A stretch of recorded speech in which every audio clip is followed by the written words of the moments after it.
मशहूर TV anchor और सरेआम प्रोग्राम के होस्ट इकरारुल हसन ने मोहब्बत की तीसरी शादी कर ली।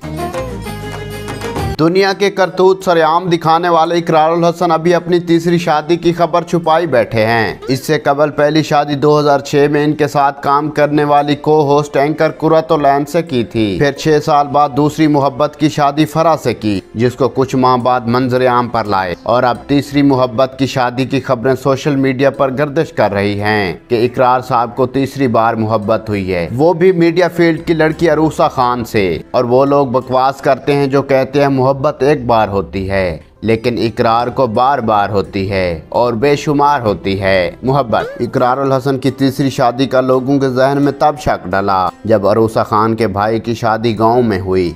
वहां कोई अदाकार न गया, कोई फनकार न गया, कोई एंकर न गया, लेकिन इकरार गया। अरूसा खान ने डेली पाकिस्तान छोड़ने के बाद जब समा न्यूज़ ज्वाइन किया तो पहला प्रोग्राम इकरारुल हसन के लाइफस्टाइल पर किया। फिर एक और तस्वीर सामने आती है जिसमें इकरारुल हसन के बेटे पहलाज और अरूसा खान कुछ चूसते हुए दिखाई दे रहे हैं। और सबसे बड़ा शक जो लोगों को यकीन में बदल रहा है वो अरूसा खान ने अपने व्हाट्सएप प्रोफाइल पर इकरारुल हसन के साथ डीपी लगाई हुई है।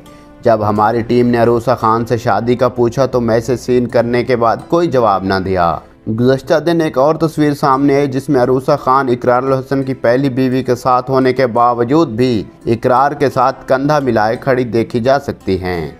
इकरार साहब, आपने अगर तीसरी शादी की है तो कोई जुर्म नहीं किया, इसकी तफ्तीश या तस्दीक करें। जिस तरह आप अपने प्रोग्राम में लोगों के चेहरे सरेआम दिखाते हैं, इस खबर को भी सरेआम कर दो। याद रहा, इस शादी की खबर ऑफिशियली अरूसा खान या इकरारुल हसन ने अभी तक नहीं सुनाई। ये शक व शुबात की बुनियाद पर सोशल मीडिया के लोग कह रहे हैं कि हमारी पहली नहीं हुई और इकरार की तीसरी हो गई है। इकरारुल हसन साहब, हम इस खबर की हकीकत या झूठ का बेसब्री से इंतज़ार कर रहे हैं।